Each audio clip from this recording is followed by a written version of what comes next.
Welcome back, everybody, to the Deconversionists. I am your host, Alan Bondar, the Unraveler, with my co-host, Elliot Christopherson.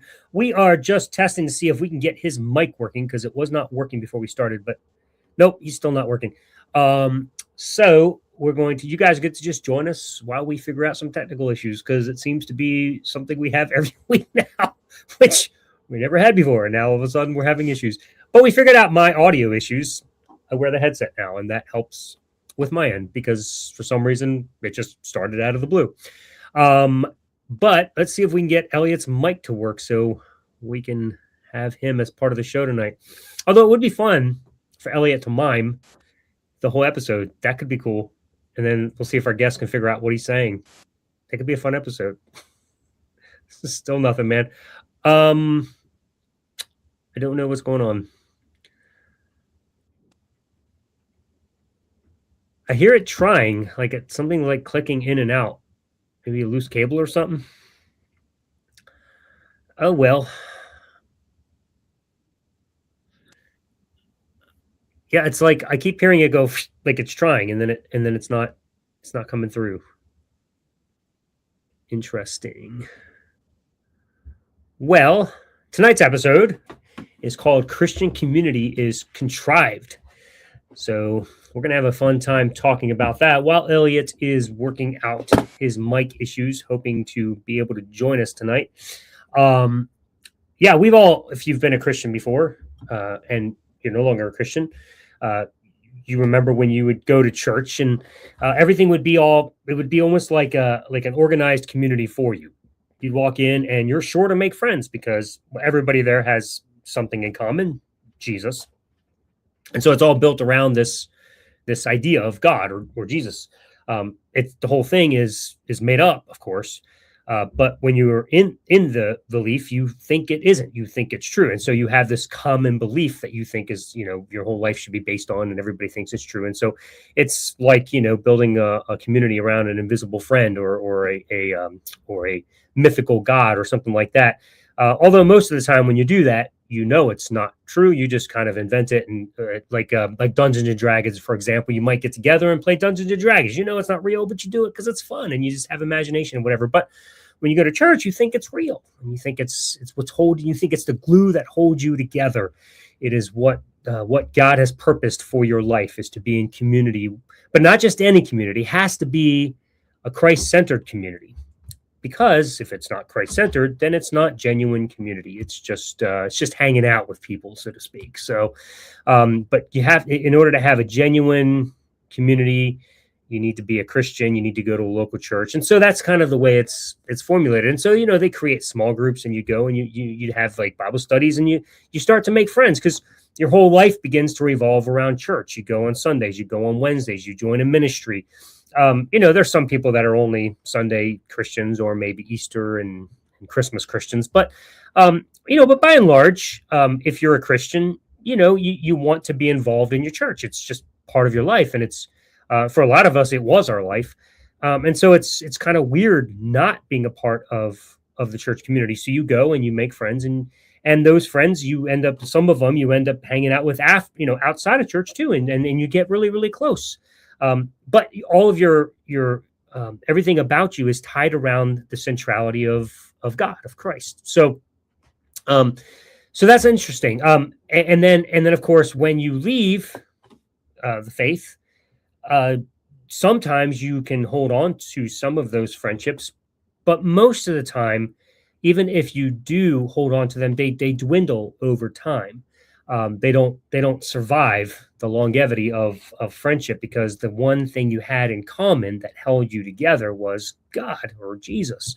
And so that's hard for a lot of people. And it feels like your whole life is falling apart because you've lost the central aspect to your life, your community. And so it's kind of sad when you think about it, because it was built for the purpose of only sustaining friendships around the value of Jesus. And so once you no longer have that value of Jesus, you no longer have those friendships. And I heard something. Hey, I hear you. Hey, anything? Hey, welcome to the conversation. Can you hear me right now? I can. All right. I don't I can see my volume meter on the screen moving up and down, also so I hear can't be sure. myself. I can also hear myself echoing in my ear every time I talk now. Yeah, there's nothing we can do about that, remember? Nope. Unfortunately. Yeah, that's unfortunate. But so I get to hear myself twice, which is really edifying, by the way. There's nothing quite like hearing me say the same thing two times. There's some power in that, man. I'm telling you. It's too bad for the rest of you. What if I mute myself while you're talking? I don't know. Try that. Yes, and now I can no longer hear myself twice. That is odd.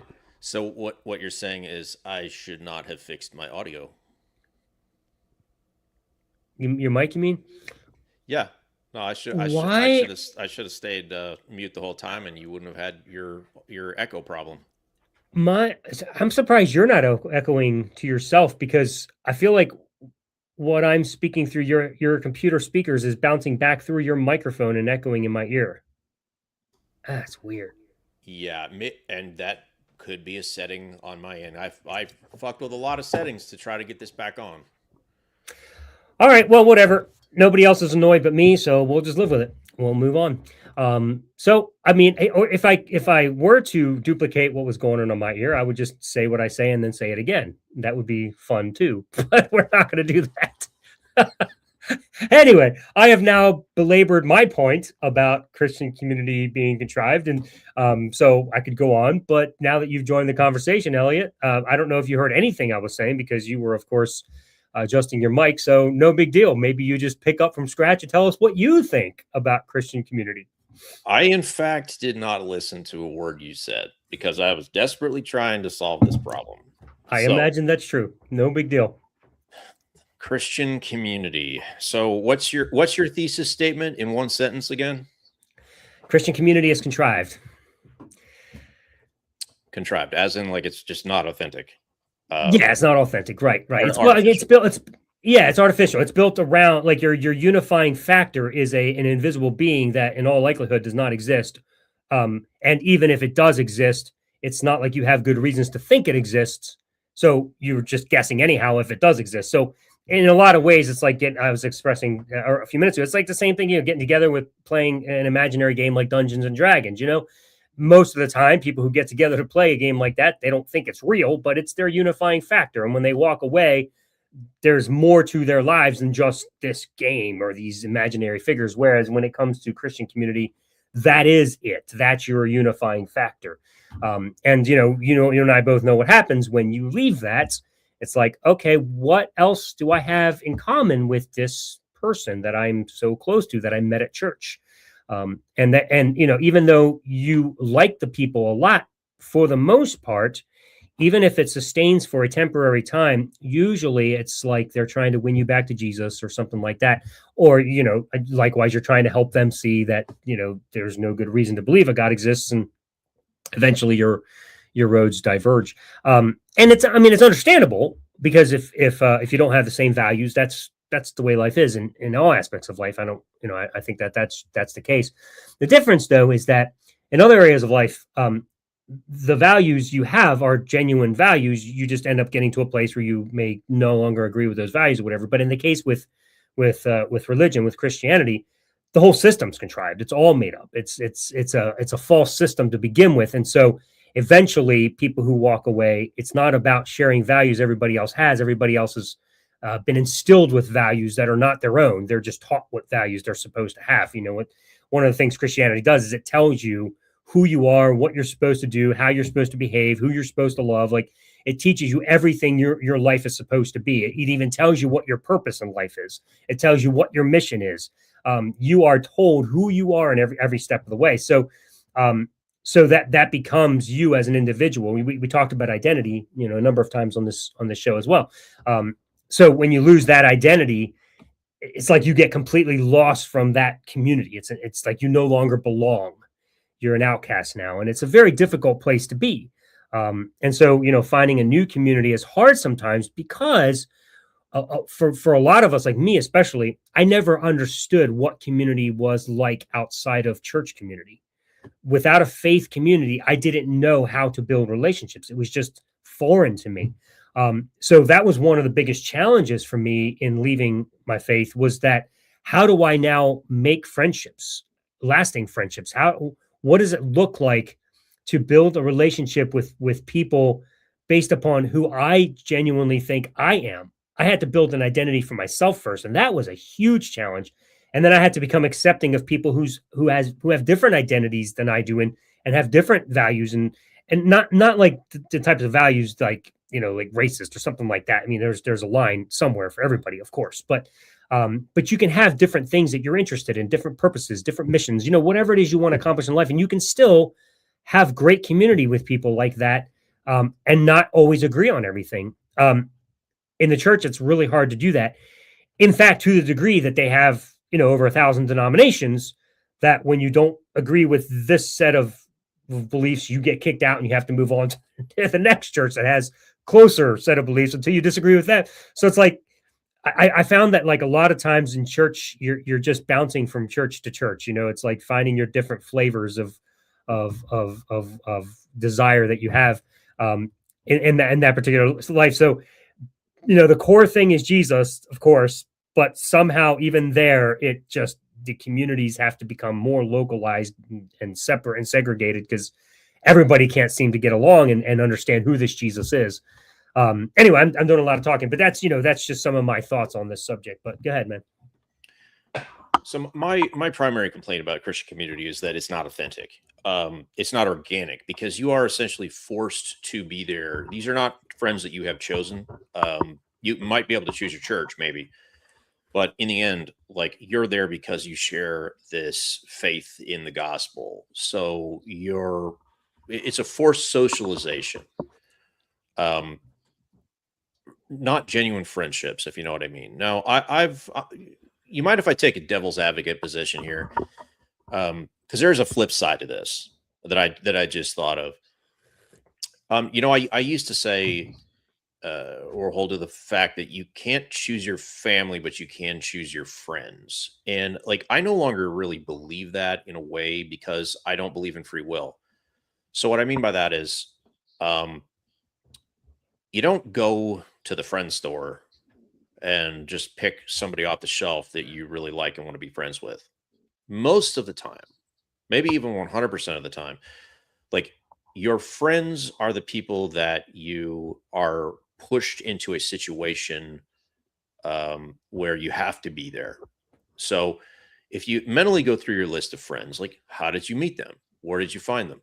Most of the time, it's going to be situations like they were classmates, or they were coworkers, or they were from church, or they're your neighbors. None of these situations could you have consciously chosen, like, who you were going to associate with. You just kind of get thrown together, and then the people that sort of mesh, um, you just start kind of hanging out together and put in these little these in groups form. And I guess in a way, church is a lot like that. I can't really say that the community is as artificial as maybe I would like it to be. I'd like to say I would like to bash church as a community. I really would, because I think we're all there in that church building for the wrong fucking reasons. Oftentimes very, very harmful reasons, doing harmful things. Like, we're we're there under a delusion, a group delusion, believing something that is demonstrably false. Very little good can come from that. But then we take it further and we make it very tribal. And now it's like us versus the world. Like, I grew up under a pastor who was just a terrible person. Every Sunday it was hellfire and brimstone, and the church just ate it up. Like, they didn't know anything different, and they obviously agreed with him because they would kept coming back every Sunday. And when I met my wife, um, and we were just dating, like, I took her to that church. I'm like, hey, this is my family church. And I'll never forget, on the ride home out of there, she's like, "Why is he so angry?" And I'm like, "You're right, he is." And she's like, "It's as if it's him versus the world." And I'm like, "Yeah, holy shit! Like, this guy is unhinged." But as a church group, that was normal. Like they had built a moat around their church, and it was their tribe versus everyone else. The irony is that it was a Baptist church, and less than a block away on the same city block at the end of the block was another Baptist church, and then right down the street around the corner was a third Baptist church. But here we were with a core group of probably 20 members that would come every Sunday. We had built a wall, and we had created a community that was extremely toxic, did not want to interact with the world, didn't even want to partner with neighboring churches. Like we had the truth and fuck everyone else. But at the end of the day, it's like, how much free will do you really have with the people you choose to be friends with? Like, I don't really think that we have a whole lot of choice. Because like I said, we can't just go out on the street and pick people like, hey man, I want to be your friend. It's people we're forcefully associated with, for better or worse. Like, I don't necessarily like my neighbors very much, but it's the only street that I live on. And I have to have contact with them, and I have to keep it civil, and I have to have a relationship of some sort with them on a friendly level, just in the interest of getting along. I can't choose my neighbors, if that makes sense. Yeah, I mean, yes, to some degree that is true. I mean, if we bring in the subject of free will, I mean, you know my stance on that as well. I'm with you on that position. But that being said, we do genuinely tend to be inclined to be closer to people who reciprocate, number one, the interest in being friends, who have common interests as well. So those types of things, they tend to build relationships. You know, like I frequent this bar down the street from us. It's called Main Street. Really great place. It's like Cheers now. You know, everybody knows your name, that kind of thing, and it's a lot of fun to go because I run into the same people all the time, and we laugh and we joke, and it's like the longer you're there, the more you become closer in that way. But they're never going to be the kinds of friends that I had when I went to church. You know, we're unlikely gonna, you know, go out together by ourselves and just go see a movie or something like that. I mean, we might, but it's not happened yet.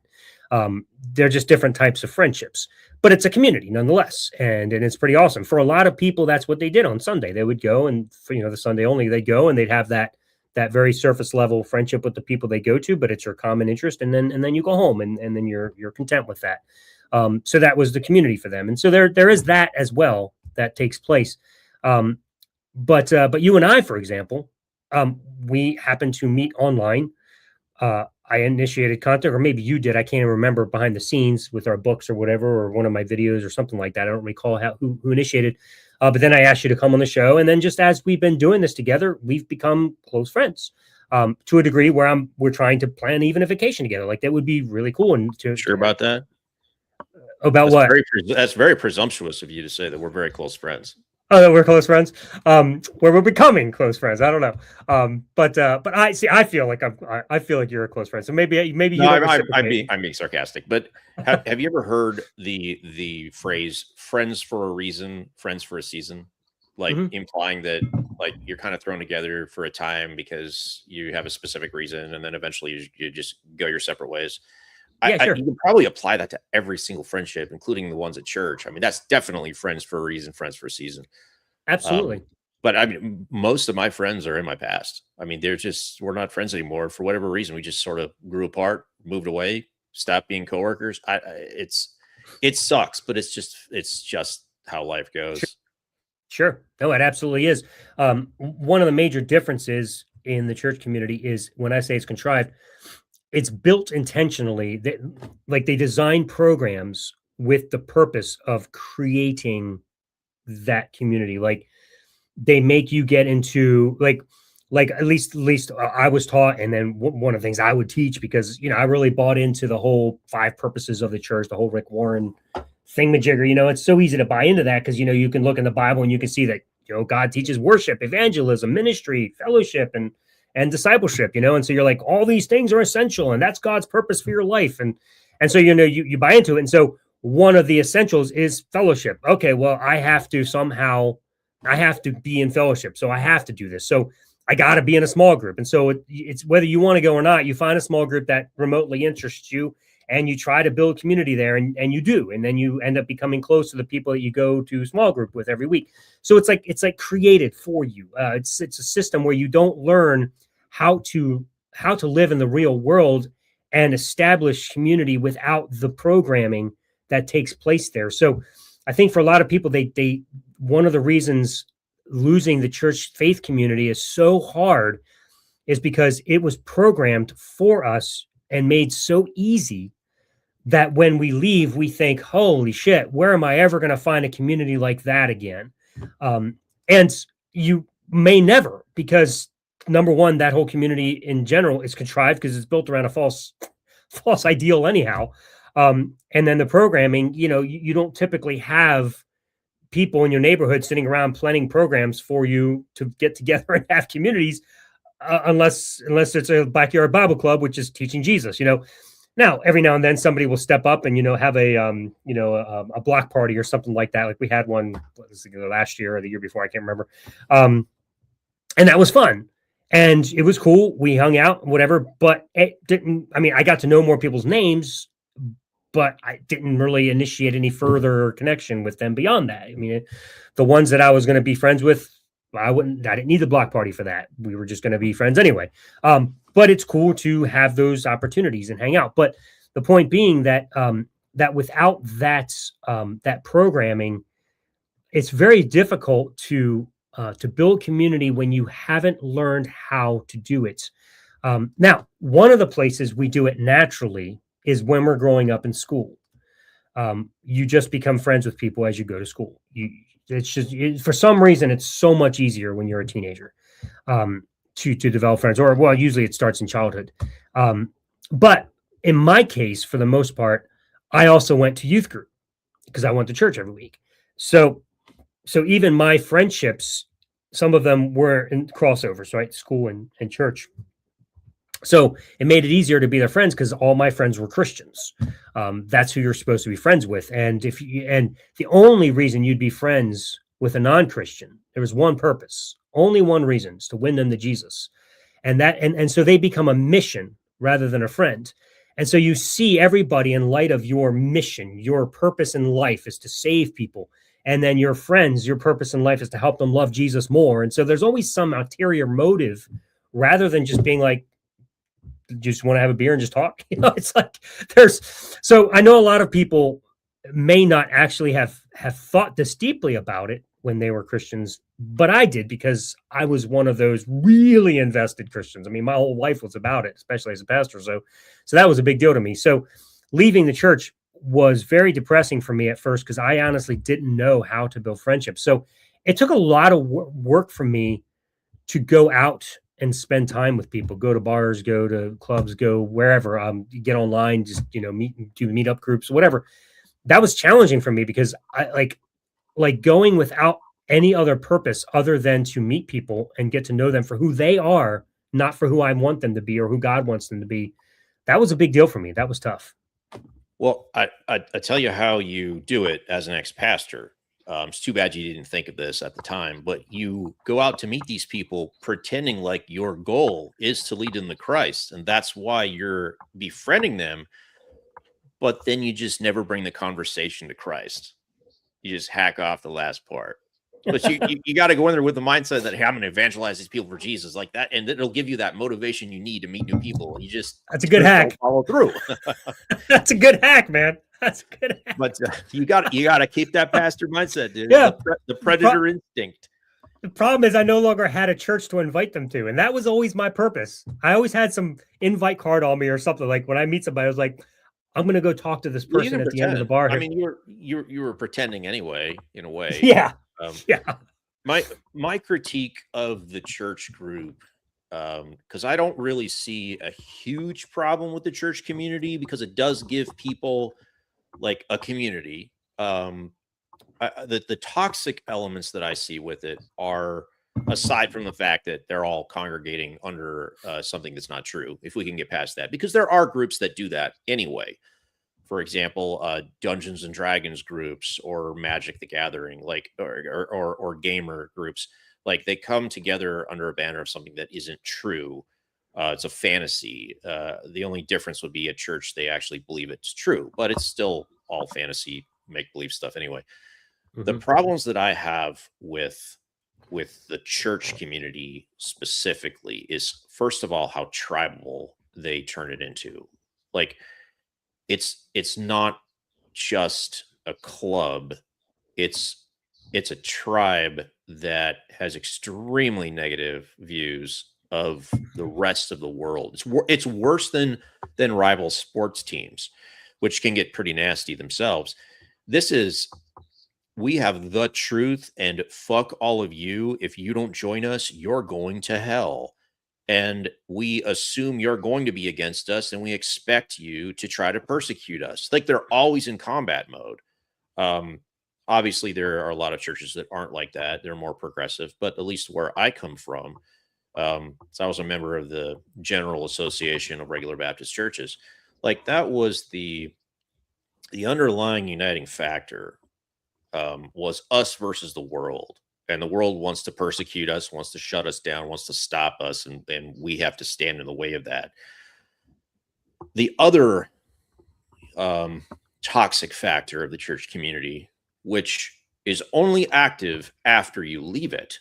So while you're in it, it wouldn't apply. Fortunately, I guess it depends on if you either become an apostate and you get the treatment, or you start to change your theology while you're still in the church, and then you start to get really vicious pushback. But like for me, leaving the church and becoming an ex-Christian, like that lost me pretty much every friendship I had while I was part of that community. Because yes, the only real reason that you're there is because you are on the same team. You're in the same tribe. Yeah. Whenever I've lost friendships, or not lost friendships, but like lost a reason to be friends, like coworkers or classmates, if I had built a sufficiently strong relationship or friendship with them, but then I left that group, like I moved away, or I left school, or I left that job, those friendships would still remain if they were important enough personally. Obviously, a lot of them you're just acquaintances with, but if you're actually genuine friends, you're going to maintain that relationship. That did not happen when I left the church community. They did not maintain those friendships. They Yeah. No, immediately reversed their opinion of me completely. Like, now you are a bad person, and fuck you. We're yep. done. And the more Yep. outspoken I got, the worse it got. Like they'll entertain it for a little while, like assuming that you're just having a crisis of faith or you can be brought back. But if you speak out too much, you're fucking done. Like, Yeah. you've now got a place at the table in hell, and it's over. Yep. So speaking of people, so by the way, anybody from the chat or anybody, we'd love to talk to you especially if you're a Christian and would like to challenge us on this. I see Richard Sire making some comments in this comment section. Come on in, hop in the room. The link is in the chat. It's pinned to the top there. It's also in the info section underneath the video there. So yeah, click it and come on in and talk to us. We'd love to have a conversation. But yeah, it's one of the things when you leave areas. It's just natural that you're going to lose some communication with people. I mean, you can't. It's hard to sustain friendships long distance. Now, the internet has helped a lot with that, and social media and stuff. So that's been changing things quite a bit. Being able to talk face to face makes a big difference. But most of those friendships, like some of the post offices I worked at, like in Maryland, even in Florida. I made some pretty significant friendships with some of them. We had a great time. We even went out together, just hang out at bars and had, played cornhole or whatever. We had a great time. And outside of work, we lost some even here, just in Boyertown, friends there that I made. But just even having the 20-minute distance that I don't go there every day, you just kind of lose communication. But the difference is, I can call any of them any day and have a conversation. They would pick up, we would still talk, pick up like where we left off. That's kind of friendships. There was no ulterior motive. We were just genuinely friendships. We had common interests. We just lost connection because of distance. But every now and then I do call them and we talk, and I'll text every now and then and throw a joke out at them, and they'll be like, "Oh, that's funny. It's good to hear from you." Whatever. A lot of my Christian friends, almost all of them, I can't do that with anymore. They won't answer me. They've blocked me. They won't talk to me.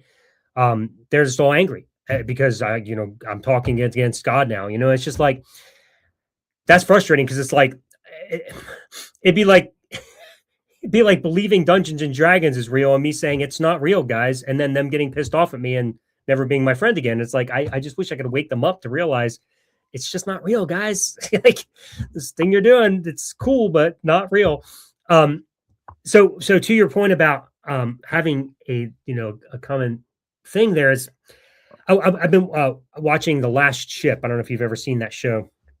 It's an awesome show. Yeah, it's from a number of years back, but and I've seen it before, but my memory sucks. So the great thing about me is I can watch the same series over and over again, and it's like watching it the first time.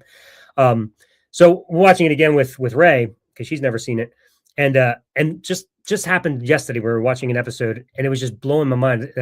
There was this moment where the new president that had replaced the 9 before them that got killed.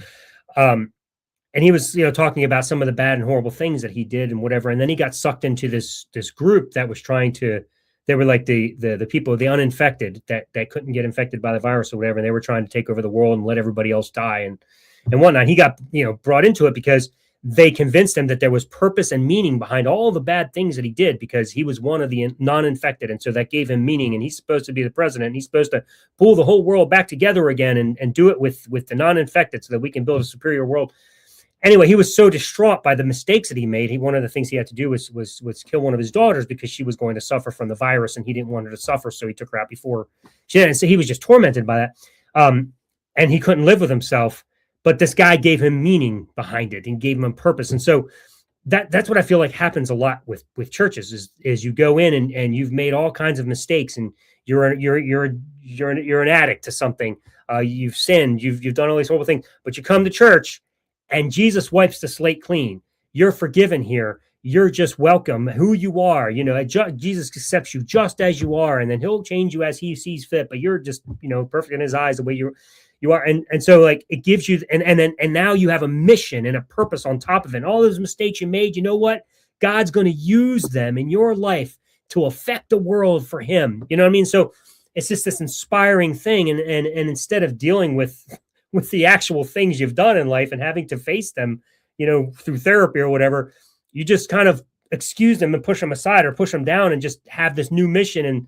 And that's why it's so easy to get addicted to Christianity and get addicted to God, because now you have this purpose in it, and it feels so good to not have to feel the weight of all that you were feeling before. And now on top of you have a community, you have an army there with you that's trying to change the world, and you're all together in this. This is what I mean when I say it's contrived. Like it's a terrible system for developing community. Well, this is an interesting point that I hang on 1 second, Richard. There's a link at the top of the comments. Just click that link and it'll bring you into the room. And or you can look at the info underneath. Just click the link and you will pop right up here in our behind the scenes here, and then we'll bring you in when your camera's on. So go ahead and click that, and as soon as we see you, we'll bring you into the room. Go ahead, Elliot. Sorry. No, you bring up an interesting point that I want to hit real fast. You mentioned addiction and it giving these people a mission in life. So, like, I lost my best friend of about a decade. We were friends for about a decade. And like at some point in his life, he fell into drugs. And to make a long story short, like I was okay with that. He was one of those guys who, as long as he maintained the addiction, it was pretty low level for a while, but as long as he maintained it, like he wasn't very much different. It was just opiates. At some point he hit rock bottom though, because he got into harder drugs. And while I did support him through all of this, all of his time as an addict, he eventually hit rock bottom and he went to rehab. And in rehab, he found Jesus. Now, I've put a lot of thought into like why and how this happens to people. All right, we Like, see you, Richard. Just give us just a minute to finish this thought, and we'll bring you in. like why do they always turn to Jesus when they hit the rock bottom? Because there's a lot of other addictions that they could turn to, and they're involved in a lot of other things that probably give them more power or a stronger experience. But why do they latch onto this experience in particular? And the conclusion I came to is this is the only thing in life that gives them rock solid certainty. Everything else is transitive or transient. Like the drugs come and go. It's not a moral system. It doesn't give them eternal life. It doesn't give them hope, meaning, and purpose. Like this is the only thing, even though it doesn't have the same power as other things do, the same effect. Like they default to it because it finally gives them a shovel to dig their way out of anything that they're in, and it doesn't have to be real. It just gives them certainty. Certainty is very hard to find. So, on you ready to bring Richard in? Okay, Richard, we do see you. We will bring you in as soon as Elliot's done this thought. Yeah, on the community part, as far as losing friends, like him becoming part of that community, finding Jesus, and joining like Addicts Anonymous, he like cut me out of his life, even though I never stopped being his friend, and I was never an enabler of his addiction. But he cut me out of his life suddenly, just because I no longer believed in God. So I got the apostate treatment from somebody who had joined the community. Not like I had left the community and the community cut me off, but he joined the community. When he did join the community, then he cut me off as if I had left the church, even though we never were in church together. So just thought I'd make that point. Yeah, no, that's a good one. It works. All right, we're going to bring Richard in. Friendly Aaron, I see your question in the chat. I'm a Christian, but I'm interested in your beliefs. Can I ask questions here in the chat? You can. We may not answer them because we're focused on the chat here happening live. So we'd like to bring you in after Richard if you're interested to dialogue with us, because we're not going to bite your head off or anything. If you just want questions answered, we'd love to do that. But if you wish to chat in the chat, you can type questions in. You'll have other people there that I'm sure will answer as well. So feel free to interact there. Like between callers, like we will take your questions and post them if we don't have anyone else to talk to. Yeah, if we don't have anything else to talk about, but I mean, we can't guarantee that. If anybody wants to do a super chat, of course, we will always take those because we appreciate you supporting Skeptic Haven. So with that said, we're bringing in Richard Sire. Richard, welcome to the Deconversionists. I hope that you have a good connection. Hey, Richard. Thank you. So tell us, Richard, what's going on? It's all up to you, Richard. You're choppy. I didn't hear all you just. You're kind of in and out with the words. Okay. Do you have a good internet connection there? Yeah, thanks. Chopping up. Can you hear me talking okay? Yeah, for the most part. Can you hear us? Yeah, Can you hear me? You're a little choppy. Yeah. Can you hear us at all, Richard? Okay, because you're really choppy back at me. Yeah, I can hear. I heard you that sentence right there. Okay. I don't know if there's a little connectivity issue. Yeah, I just wanted to say, Alan, you might remember you talked to me a couple times. Say again.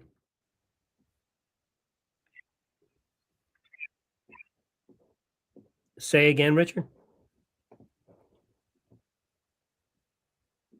Can you hear me?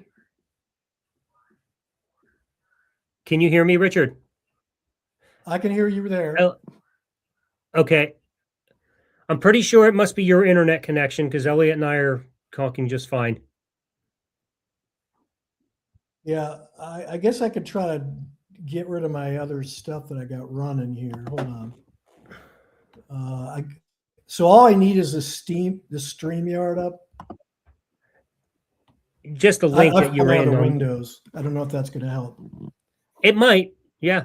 Yeah, I'm in StreamYard now. Okay, yeah, that seems to have helped. Can you hear me? Yeah, that seems to have helped. I just wanted to say, Alan, we've spoken before. I don't know if you remember that. Yeah, Richard. I was wondering if I you were know, that we same connected Richard Steyer. Yeah. Yes. Yes. Okay, cool. Well, when I saw the name, I was kind of actually hoping you'd come in because I was excited to talk to you because it's been a long time. Yeah. Yeah. And so I knew you when you were professing Christ and everything, and I don't have animosity toward you or anything. You actually gave me good counsel at the time of not getting too carried away with the eschatological view that we were both interested in. So, I mean, I have friends that, are non-Christians. I was trying to think if I had friends that I was in fellowship with that left. Certainly I have, but just names haven't come to mind. But I'm sure, I don't doubt what you guys are saying, that kind of dynamic happens where people are so motivated about their faith that they think of people as projects. So I mean, I'm agreeing with you guys on that. As far as you're talking about the idea of that there's sort of a contrived fellowship that happens. I suppose it could be that, but the whole reason, like I'm in a really good church now where we, realizing that we've been called out of, and there is one thing I commented there, I did say there is a, how shall we say, the world hates true believers, and we are called to be, not influenced by the world. So there's that dynamic of, there's a sharp distinction of different, I guess you'd say, I'm trying to search for the word goals, a different contrary allegiances, let's say. When you say that the world hates true believers, like, how do you know that?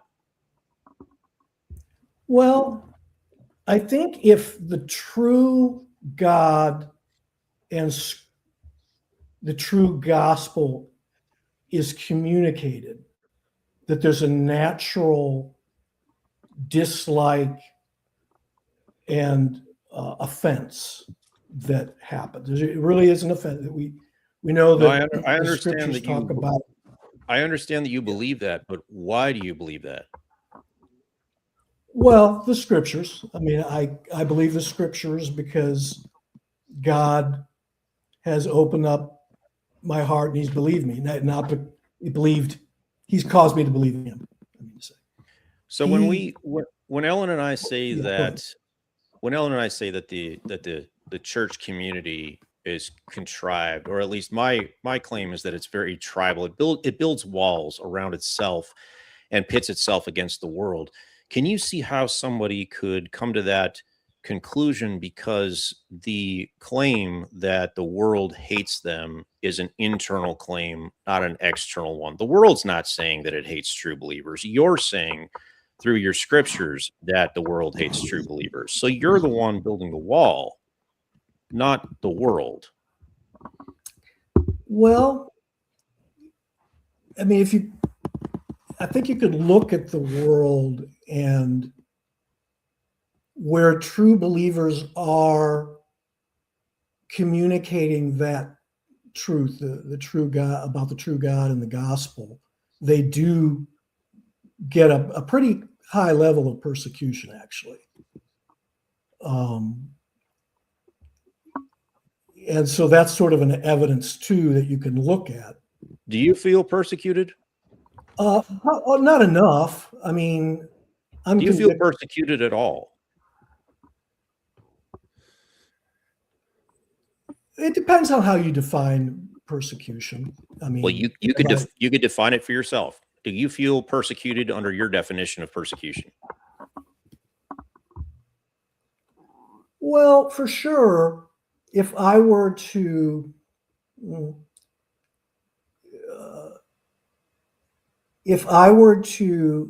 talk on certain moral, social related issues that are hot topics of the day at where I work, which I won't say where I work. I don't say where I work on social media in general. But if I were to do that, there would be certain, probably warnings and whatnot that would happen.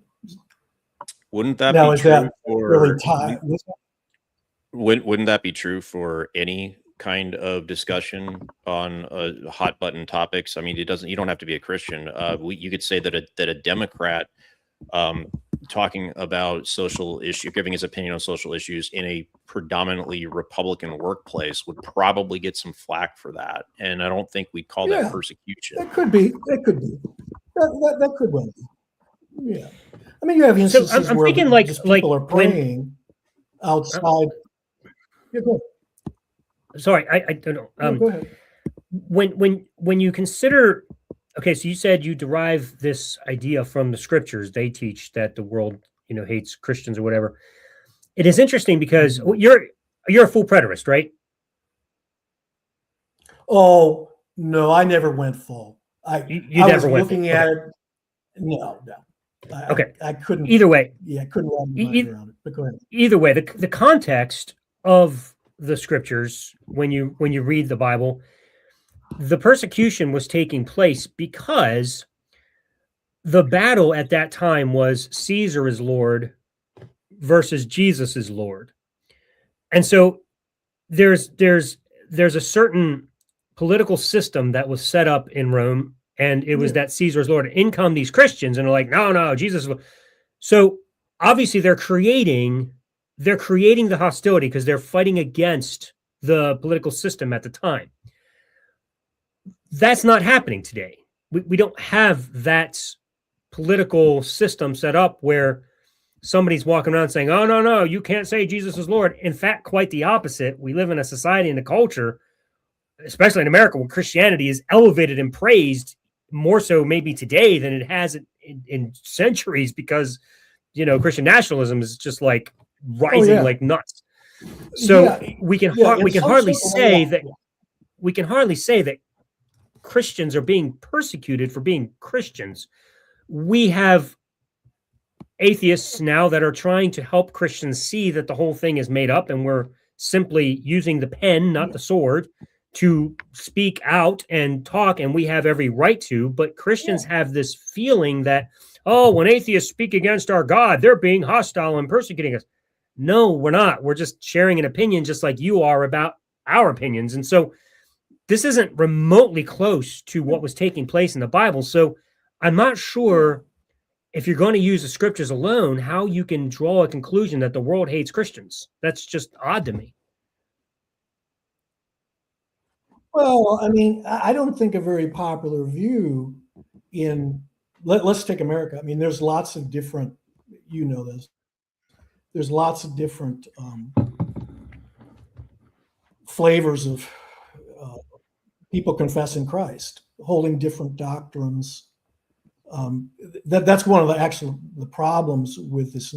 One of the problems with this nationalist movement, I think, is you saw this in Charlie Kirk. Actually, you saw him getting, really right before he supposedly got shot, which I'm not sure about. I'm rather conspiratorial. Something happened, don't know exactly what. But right before he spoke, he was speaking very kind words to, referencing another group of religious folks that are centered in Utah, and kind of saying, hey, I hope you guys do better. And he's saying the same things about Catholics, which are holding different views. I mean, they're holding different gospels, different understandings of God.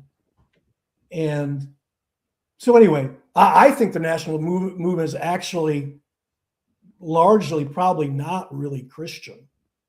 And they would hate someone like me saying, hey, putting their feet to the fire saying, well, people are only saved by, Christ alone, like the 5 solas, Christ alone, glory of God alone, faith alone. We know this by scripture alone. Those things that came out of the Reformation sort of clarified what, Christianity was all about. So I have my fears too, like you do. Yeah. I would say, of the nationalist movement. Yeah, no, sure. And I would say that there's a fair number of people that have my view that are very worried about what's happening with this Christian nationalism stuff, actually. Yeah, and as you should. Go ahead. No, it's okay. I think there's a little delay, so I may sound like I'm trying to interrupt you, and I apologize for that. Okay. So if you're deriving the idea that the world hates Christians from the scriptures, and that is not true, because we're living in a time that text doesn't even apply anymore, because we're not talking about being jailed or murdered or beat up. We're talking about simply sharing differences of opinion, which, as far as I can tell, is allowed. Freedom of speech, especially in this country. I don't know where in the Bible freedom of speech is not allowed. Well, but one real fast. Hang on. Let me finish the thought. So interestingly, as an atheist, I don't use the Bible to dictate my views of humanity. I let reality do that. I don't use a book that was from the Iron Age to tell me how to live. So when I look at how science has developed and taught us so much about this world and this universe, I don't see some designer God behind it that wrote a book telling us who we have to be, how we have to live, who we need to love, and all this.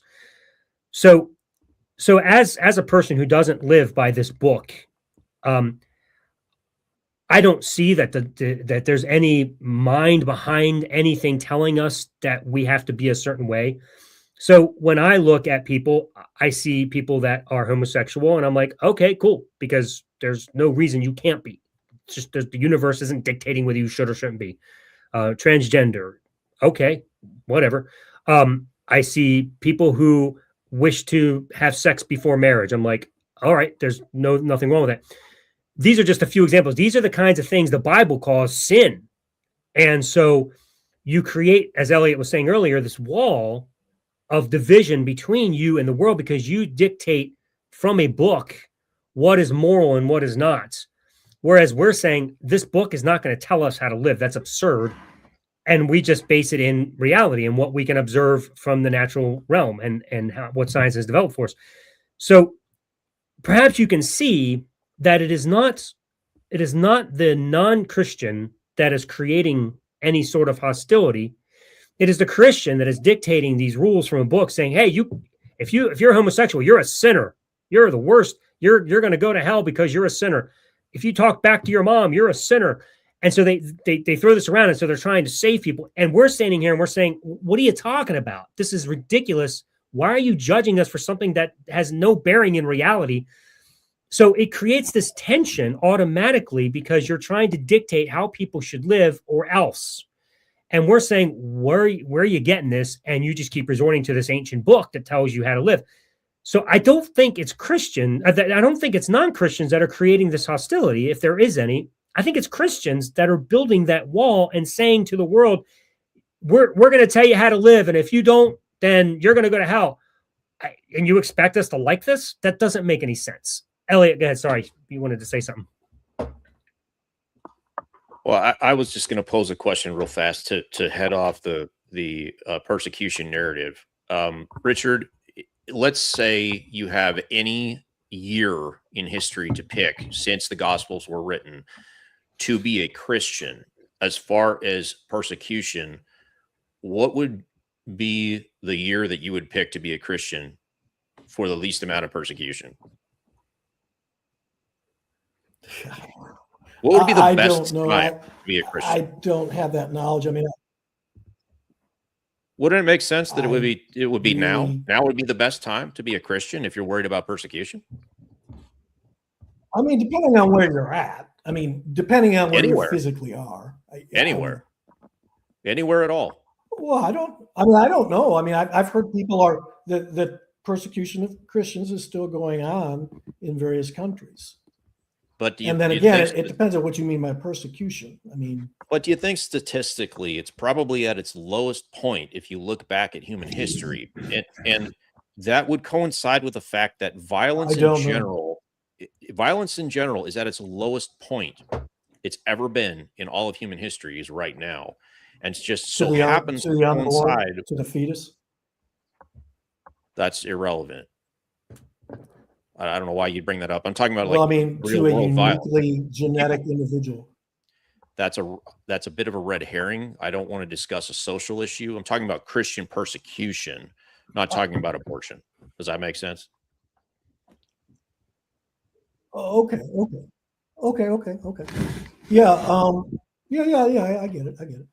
Well, therefore, I don't know. That's the case. I'm just being totally honest with you. I don't know how to compare the different time frames. But if that's the case, we know what we know largely from what we hear. Yeah. If it's actually the case that Christian persecution is at its lowest right now, then why even talk about it in relation to this conversation? Why don't we just talk about something more productive? If now is the best time to be a Christian.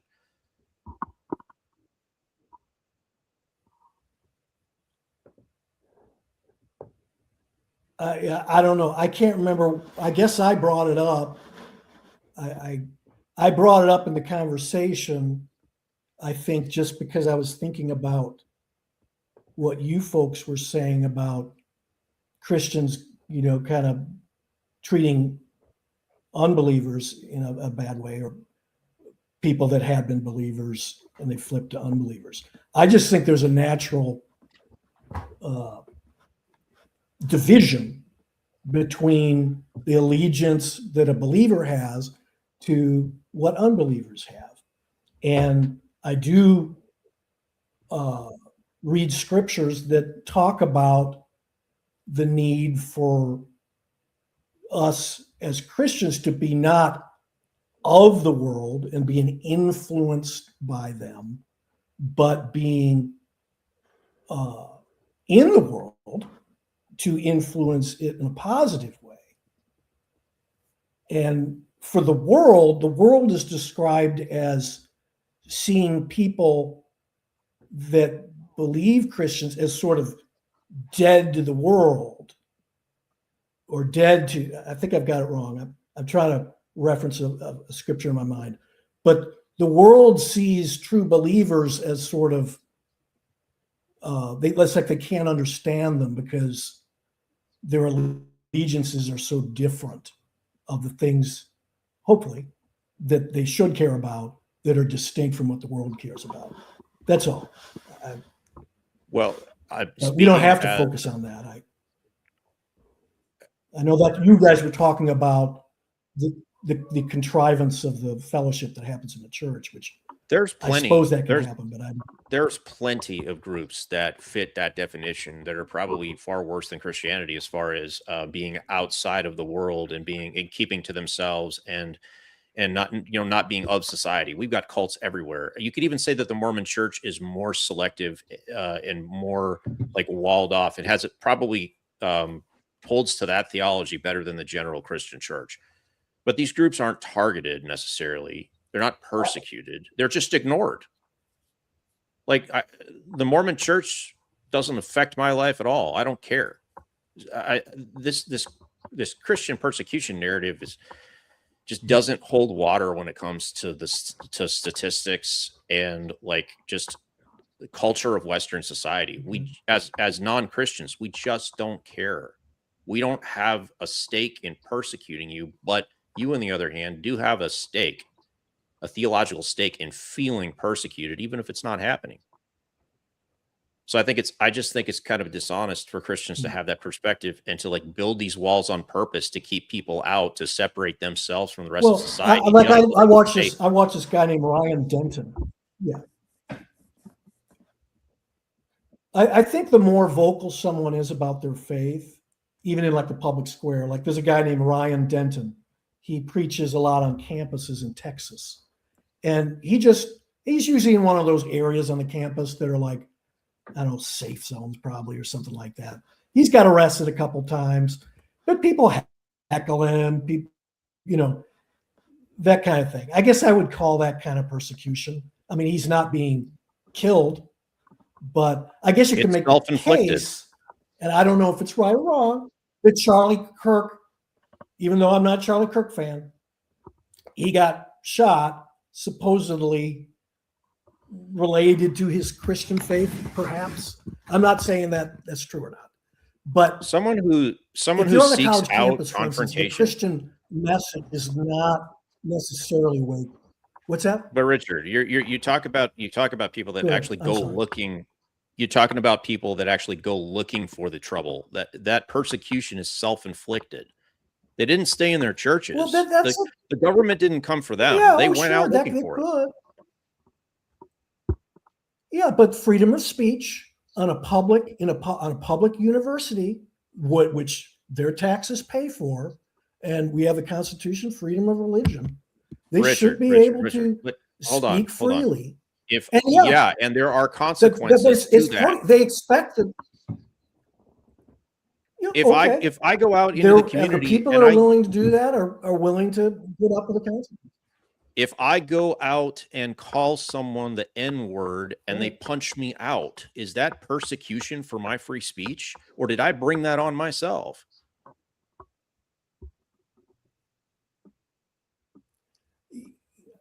Yeah, that would be a horrible thing for someone to do. So you're comparing that to what Christians do? I'm saying that when you talk about free speech, I'm sure some Christians are horrible. Some people out there are horrible. I'm willing to concede that. You have to include the fact that there are consequences for airing out your controversial opinions in public, and for people to not like it and maybe give you pushback or even get really nasty with you is not necessarily a violation. Well, it could violate your free speech, but it doesn't mean that you're persecuted as a group for your beliefs. You bring it on yourself. Okay. Yeah. Okay. That fair enough. If I went out and knocked on my neighbor's doors and told them they needed to stop believing in Jesus, like I would make enemies, and rightly so, because I'm taking it to them. That's the difference. The secular world doesn't take it to anybody. We're not taking it to you here. You're just on this podcast. You're coming to us. So you have to expect that when you take your views to someone on purpose, they're going to push back. It's not persecution. It's cause and effect. Yeah. Well, and again, to my point from earlier, that if I look at the Bible, you are creating that wall. Again, I can go to the Bible. Sorry, I just wanted to say my thought. I wanted to say again, to reiterate what I said earlier, that if on top of it, if you are saying, hey, we welcome everybody here, and then somebody comes in because they're seeking Jesus or seeking help, and they come to find out that their whole lifestyle is sinful and they're supposed to change and be somebody different. I can't tell you how many people have been mentally and emotionally damaged because they tried to be somebody they weren't, because that's what the church told them they had to be, because this is what God's model is for your life. God forbid that you have sexual thoughts. God forbid that you have lustful thoughts for somebody of the same sex. These are just horrid things. And so you're constantly suppressing natural desires and things about yourself. And we're here on the outside and we're saying, why are you guys doing this? This is absurd. Why are we trying to make people into something because some book tells you that has to be so? And that angers so many Christians because they think that we're speaking out against God, and God's the only standard and he's the objective standard. And we have grounding for all our beliefs. And it's crazy because, when you look at the Bible, God's all over the place. So I don't know how you even ground it. That doesn't even make sense, because you can't possibly ground it in the Bible. So ultimately you're just making stuff up as you go. But either way, like if you take now that view and you populate it in your church, you're creating a community around that kind of environment, and it creates that that wall that we've been talking about. And now you got the zealot in that church community that feels like, well, they got to go save the world. And so I took my stepdaughter to a gay pride parade. First one I've ever been to. I just wanted to experience it. It was fun. But there were a few Christians there on their platforms preaching fire and brimstone against all homosexuals, reading from Romans, you're all going to go to hell because you're homosexual. And I was just like, I was embarrassed to think that was me once upon a time, that I was on that side of this camp, all because a book told me it, or more so, some people in the church who claim they interpret the book told me that was how you believe, and it just stuck with me. And then I continued to study and believed it myself, and then taught the same thing. It's a mess, Richard. It's an absolute mess. This is what community is doing in the church.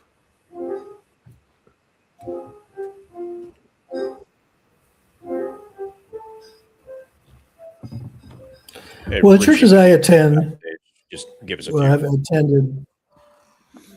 I'm sorry. Oh, is there another guy waiting? That's okay. You can finish these thoughts. We were just telling Richie, his same name. I don't want to take much of you guys' time. Go ahead and say your last thought. Okay. We'll round it out. I'll But I give it wanted a to make turn. sure you had a chance. The churches I've been to, yeah, basically the main, I guess, the churches I've attended and the way I walk around, the thoughts in my head are, everyone, this, Alan, I'm sure. I don't know, Elliot, I take it you were in a Christian church too, Elliot? Okay. And that's why you're doing this deconstruction thing. Okay. Or deconversion, whatever. Yeah, I basically just, for 30 I'm like-minded believers like myself. We just are very aware that every thought, word, and deed, we fall short of the glory of God. We're all at that level. We're all sinners. Even after we're saved on our own merits, we're still sinners, and we walk in that reality. But we also believe in this righteousness that's legally transferred to us when we believe and we're assured that his finished work is to our account, if you will. And that's the frame we're going to. It's total humility.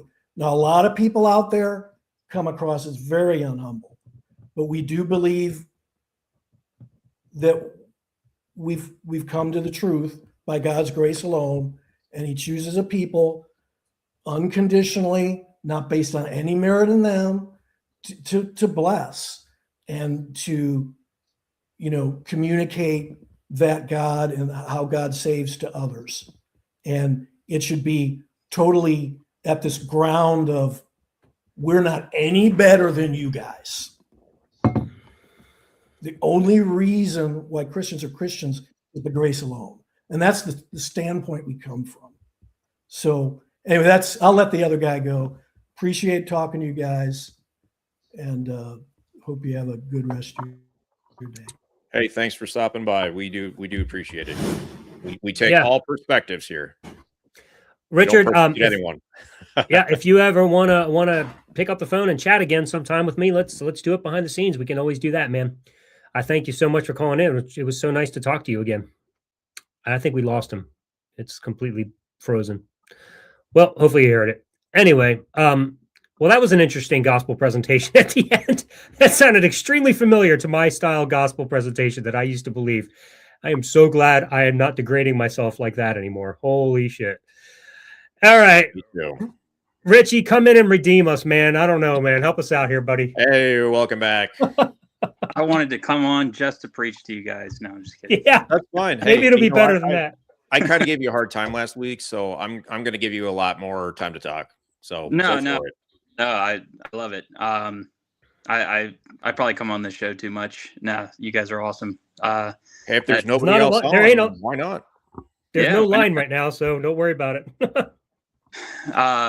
Yeah, as far as the topic, I think that definitely a lot of when I say Christian, like Christendom as a whole, I think about like because I just think about all the different denominations out there, the different sects, and like, because what you believe, your theology is going to affect maybe your evangelism, your tactics, as like even your apologetic method, right? So, like if you're a Calvinist, like you'll be more of a presuppositionalist, and just basically just preach at people because it's the gospel. It's right. It's God moving on your heart that's going to change you and make you believe, not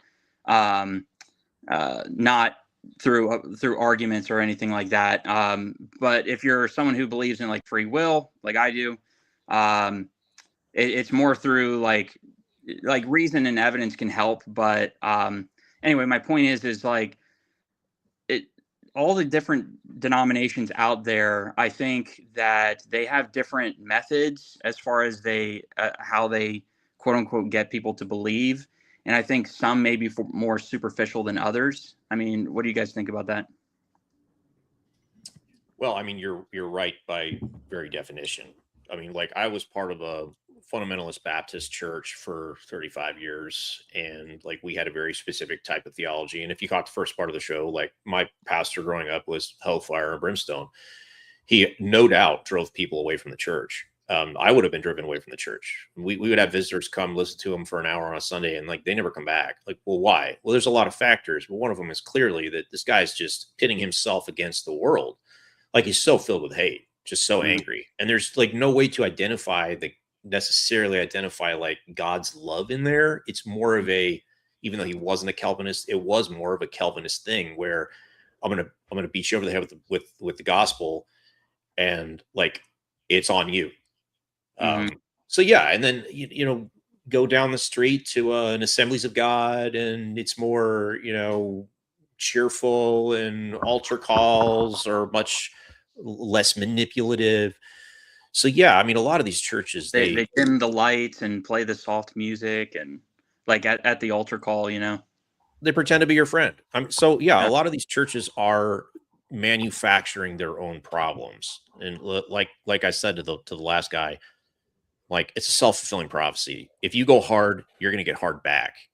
Like, what do you expect? It's not persecution. It's just cause and effect. Yeah. Yeah, I would say too, along those lines, like, before I became Orthodox, right, I was Pentecostal, and like you were talking earlier about people who were like drug addicts, and they just come to having like this Jesus moment, right? That was like my old pastor's whole shtick, right? He would just, he's a very charismatic man, like very, very charismatic, which usually a lot of cult leaders are.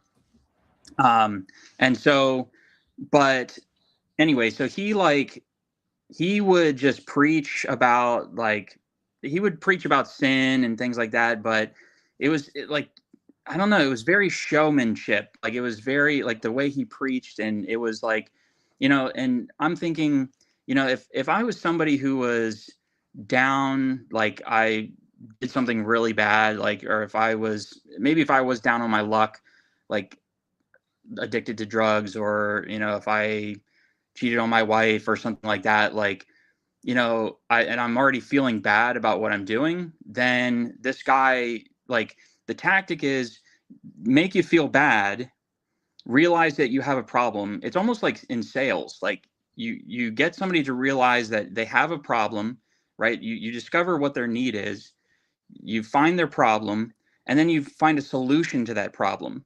And then the altar call is where you hook them into the sale, right? And so, man, you sound like you've been reading my book or something.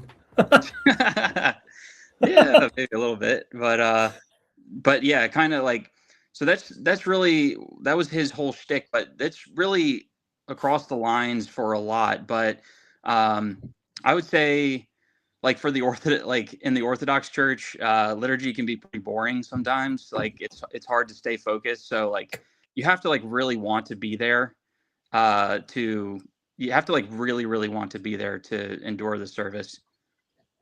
Like to show up every Sunday.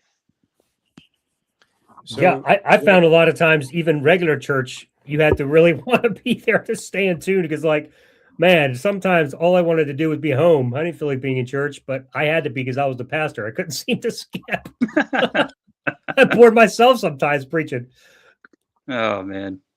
But oh, you were gonna say something, Elliot? yeah,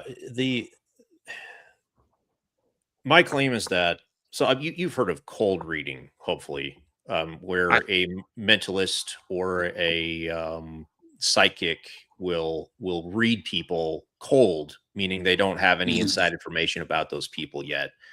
They'll just start asking them these questions, leading questions, or they will make something called Barnum statements. So a Barnum statement is something that applies to the vast majority of people, no matter what, in what context. So like they can take a crowd and start applying these statements to the crowd, knowing they're going to catch a fish essentially, and make themselves look like they know something that they shouldn't know, proving that they're a psychic with abilities. Mhm. In a similar way, these pastors are doing that as well, especially when it comes to people like drug addicts. And like you mentioned, somebody that had like done something very wrong, like cheated on their wife, and they want absolution. You know, a Barnum statement that you could use in a cold reading to the general population is very simple. Every person is looking for something. They're searching for something because evolution has programmed us to never be satisfied, to always be searching, because if we stop seeking resources, we'll die. So we're always hungry in a way, hungry for something. Like we just can't get satisfaction. If you apply that to the general population, and then you realize that there's nothing transient that there's no resource you could give them that would satisfy them, but you offer them something else on top of that they can't necessarily prove, something abstract like eternal life or hope, meaning and purpose through a God, or all this certainty. You offer them certainty through a religion. You're finally giving them something that they can like plant their flag on or build their foundation on for the rest of their life. They're giving them certainty they're not going to find anywhere else. Does not have to be true whatsoever. All you have to do is offer it, and you're going to get a percentage of the population, just like you would in a cold reading, that are going to raise their hand and say, "Hey, yeah, that's me." And like everyone knows intuitively, like the drug addict, they know that the drugs are transient. They know they're going to build a tolerance to them. They're going to have withdrawals. All these bad things are going to happen. They can never feel. They're chasing the dragon forever, ever since the first drug. But you offer them something to replace that with that's like immortal. Like it does not have to be true at all. Well, and the thing about the Christian message is that it so not in the secular world or anything in marketing in the world out there, not every product will apply to every person, because no matter how much you try to create that need in somebody, sometimes there's just going to be people that just don't ever have that need. They're just never going to have it. With Christianity, everybody has the problem. Like you can pretty much nail it down no matter what. Like, well, have you ever talked back to your mom? See, you're a sinner. Oh, you didn't do that? Did you ever lose your temper? Oh, see, you're a sinner and you need Jesus. So like, it doesn't matter what you do. There's always a reason why you need Jesus. And so it's very manipulative in that way, because it's like no matter the issue, that's a sin. And like you were saying earlier with the guy that would preach all the time, like if you come in with already feeling down, the best thing I can do is kick you while you're down, beat you down so much and degrade you until you're just like, I need this Jesus. Because if I let you leave without thinking you desperately need Jesus and can't live without him, you might never come back. Sure. Yeah, I think too. So in sales, right? Generally, what gets people to buy something is some kind of an emotional connection, or like people buy based on emotion, but they justify their purchase through logic. So like, you know, if I buy something, like, or if my wife buys something, she's like, like something in the ad or whatever, when she's on Amazon, whatever, something tugged at her heartstring, and then she's like impulse bought it or whatever. And then she'll be like, well, we need it for this, this, and this, so she'll like justify it later with logic. And so, generally what I see with like apologists is that they had some kind of encounter with God. I mean, sometimes like they do come to God based on reason, but sometimes like they do have these encounters and then they justify it like using apologetic arguments. Like they're justifying their experience that they had, right? So I mean that's kind of my observation. Yeah. So one of the things that I was thinking about as you were talking and bringing in what I was saying a few minutes ago is that one of the ways in which the community, because that's our topic today, is contrived, is that there's essentially two things, I suppose, that creates the fellowship atmosphere in the church, the unity. It's that we're all desperate and in need because we're sinners, and we all believe Jesus is the solution to that problem. And so it's contrived in that way because outside of Christianity, I don't live degraded anymore. Like, I feel very proud of who I am. I have no problem praising myself for my own accomplishments. I don't need to be like, well, but for the grace of God, there go I. I don't live like that anymore. But I used to have to degrade myself as a Christian all the time. Like the minute I used to think of proud thought, I'd be like, oh man, but pride cometh before the fall, and so you like this is a common, at least in the churches I was in, this is a common element that creates this unity, because you can look around and be like, well, we're all equally sinners. There's nobody better than anybody else at anything. We're all the worst. We might as well be Hitler, but we have Jesus, and so we have this unifying factor. I don't have that out in the world. I don't look for people to degrade or that are degraded. I don't look to try to find somebody that's my equal in horribleness so that I can build a relationship with them around this other guy named Jesus. I don't need a third party between us. Like, I'm just friends with them. I don't need Jesus getting in the way, but he is. He's always a part of the relationship in Christianity. You got to have Jesus in there. Even in sex, like, bro, I can't even tell you how many, like I don't know if you know who John Piper is. Yeah. I used to I loved John Piper. I mean, he was like my freaking hero, man. Learned so much from him. In fact, I'm glad I did, because even today, like, his whole concept of hedonism, I'm like still on board with. I just don't think you need to put Christian before it. But be that as it may, one of the things he taught was about sex and the supremacy of God. I don't know if you ever heard his messages on that or his teaching on that. And I bought this thing because it made sense to me at the time, because God needs to be a part of everything. So the whole idea was, when you're having sex, part of the glory of sex is that God is present there with you in the bedroom. And I'm just like, now I think about that, I'm like, what the hell? It is so fucking awkward. But Have you been when you're a talking to my Christian, friend? Have you been talking to my one friend?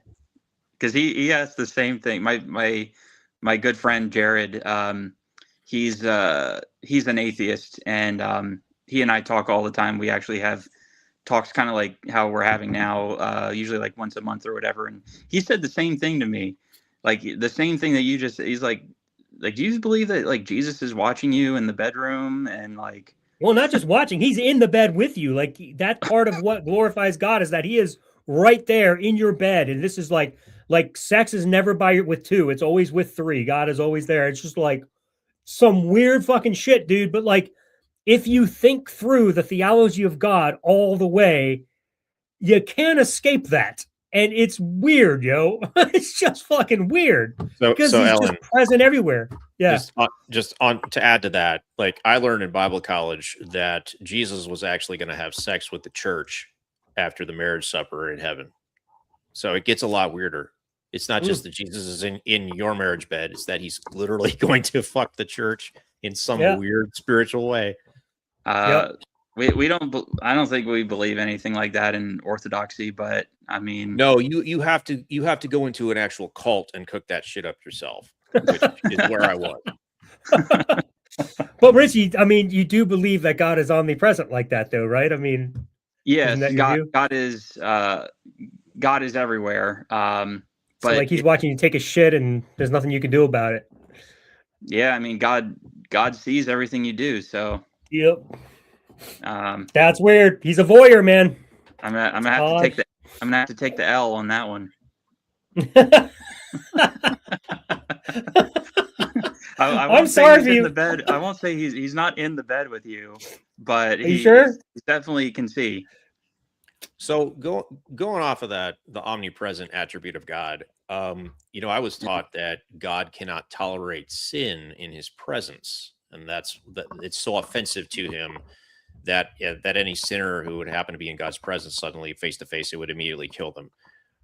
How does a Christian square that with God being everywhere? Isn't he always in the presence of sin? And if so, doesn't that mean God can tolerate sin indefinitely? Therefore, why does he have to have a final judgment? Right. So, I mean, the passage that comes to mind, I think it's Isaiah 58:1, where your sins have separated you from me, something like that. But I mean, I take that more in a covenantal sense. But I mean, it's not like your sin can. It's not like your sin is going to suddenly make God not have the ability to see everything anymore, right? So like it's just more having like nearness in the sense of like a father-child relationship. So like if you think about the parable of the prodigal son, right? So the son goes and does whatever he wants, right? He's off living a wild, lavish life. And so like the father lets him do that. And so then the son comes back on his own terms, and then the father receives him back with joy. So yeah, when it says like your sins separate you from me, that's essentially what he's talking about is like if you choose to disobey God, like that's you're separating yourself from him in the sense of a relationship, and God will respect that. By the way, that kind of oh no, go ahead. Well, if God is omnipresent, is he not in the presence of sin? Yes. So if God's in the presence of sin and he takes no action, would it be logical that we could say God can indefinitely tolerate sin? Wait, say that again? Can God indefinitely tolerate sin? If he can tolerate it being in its presence for a minute or two, or for as long as the earth exists, then wouldn't that follow that God, being all powerful, could tolerate sin indefinitely? Well, it would mean that it just means that there would be enmity, as the old King James says, enmity between the two parties. So like I could be in the general vicinity of somebody, like somebody could be in the same room as me. I could be shoulder to shoulder with them, but I could absolutely hate their guts, right? I don't want to be friends with them, whatever, right? So like I can be in their presence and they can be in my presence, but that doesn't mean that my feelings towards them are good, right? So like, yeah, that's No, that's more. I get that you wouldn't like it, but can God tolerate sin? And in that sense, yes. I mean, he's tolerating it now, I would assume. Yeah. Oh, yeah. God, I would say God tolerates sin all the time. Yeah. So my question would be, why can't God tolerate sin forever and just not have a judgment? If he can wait so long now, why not just be merciful to the sinners and give us a reprieve? It's so funny you say that, because I have been toying. Now, obviously, I don't think I could ever come to this position, but I sure as heck want to, is the idea of universalism. Because essentially, I like when it comes to like hell, right, and punishment, what would be the sense of punishing somebody forever, right? Like if you discipline your child, right? The whole purpose of discipline is to teach them a lesson, and then they come back, right? They've learned their lesson, and then hopefully they don't do it again the next time.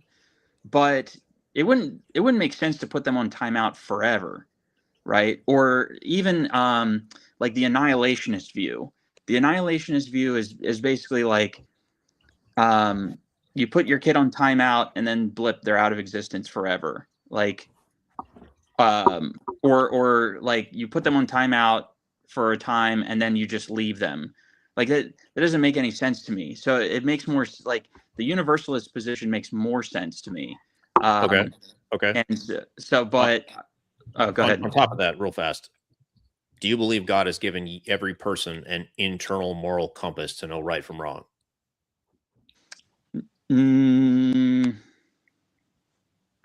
That's tough. I mean, he would have to make them responsible. Well, but that's the thing is like you have people like sociopaths that just don't feel any empathy towards anybody, right? And so you kind of wonder if they have this kind of moral compass or whatever. Like supposedly most CEOs of big like Fortune 500 companies they're sociopaths, right? But wouldn't we have to argue that God in His sovereignty ordained that they would be sociopaths? Well, where I'm going with this is, aren't you right now using that internal God-given moral compass to judge this idea of eternal punishment to be wrong? Well, like maybe it is wrong, and God's given you the ability to figure that out on your own, and like maybe this is a test. God presents this idea, this ridiculous punishment that no one would accept. Logically, it's immoral, and then He gave you an internal moral compass to figure that out for yourself, and to test you to see if you will stand on morality against this irrational punishment, versus follow this evil God all the way down that road and affirm that yes, people should receive this immoral punishment. And like this, maybe this is my atheist wager. Maybe this is how God separates and judges, based on who will intuitively know that this is wrong and will follow that instead of following an evil God. And the people who are actually going to be judged are the ones that say, you know what, eternal hell, eternal punishment is a good thing, even though God gave them the ability to figure out that it's not. And you're like almost there right now. You're so close. You can sense it. Yeah, I can't say for sure, but like as far as the moral compass thing, I whether I'm coming to this reason why eternal conscious torment is wrong because God gave me that sense, or if I like my own intuition is just to say that like I'm just coming to this conclusion on my own, right? And so, but how involved God is with my reasoning ability, I am not 100% sure. But I think that I definitely think that more people will be in heaven than what we realize.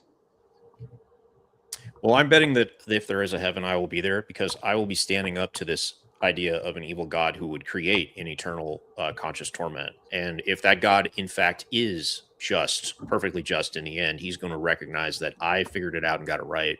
And I rejected, even under the threat of hell, I rejected the evil version of this God that Christianity promotes.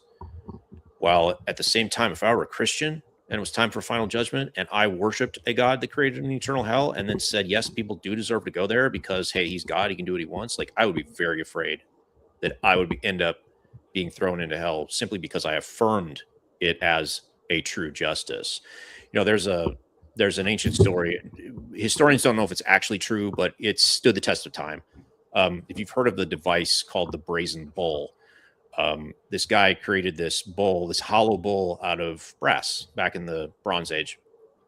And it was an execution device where you would put someone inside of it and you would build a fire underneath it and it would cook them alive. And as they died, they would scream, and their screams would go through the bull's snout, which was essentially a musical instrument. So you would get to hear them screaming being translated into music. Now he was very proud of this invention, so he dragged it before the king to show it off. And when he explained how it worked, the king was absolutely horrified, to the point where he threw the inventor into his own invention and cooked him alive, because anybody that would create a punishment like that is a terrible person who deserves the punishment of their own. So that's my atheist wager, is that, you know, this idea of an eternal hell is simply a test. I'm passing the test by opposing it, while the Christians are failing the test by thinking that it's a just punishment, and they could end up inside their own brazen bull. No, I agree. I think that it is like that's kind of what I was saying before. Is like there's no like rhyme or reason for doing something like that. Like, why would you cook somebody forever and ever? You know, like screaming in agony, like things like that. But I was going to say, Elliot, if anything, I think you'll go to heaven before I do. Why is that? Because you're a nice guy. I think you're a good guy, and you know, God will probably have more mercy on you than He will me. But why would you not go to heaven? Why would I go first? No, I'm not saying I wouldn't go. I'm just saying. Well, you said that I would. Why would you be more certain that I would go, like, and less certain that you would? Like, what's wrong with you? Can I just interject? I have a feeling that was kind of like I don't know what word I'm looking for, where you're just like being nice and saying, "Hey, dude, you're such a nice guy. I think you'll be there." No, I mean, I'm serious. I don't think you were trying to. Oh, you actually do think that there's a better chance of him going? Like he was kind of putting him down, down a little bit. I was trying to bail you out, but okay, good luck with that one. You got to face Elliot now. Go ahead.